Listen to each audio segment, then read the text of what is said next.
একটা ছোট ঠোঁটের ফুলসিরা মাদা হাত বদল হবে। আইস কোয়ালিটিটা শক করো। আইস কোয়ালিটি দেখুন, ব্রিডার ফিমেল, ফেদার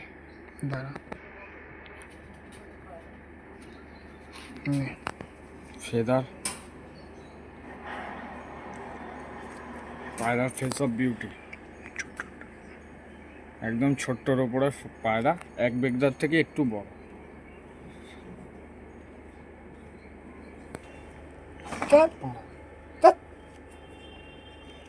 পায়রা ছেড়ে শক করাচ্ছি, দেখে নেবেন,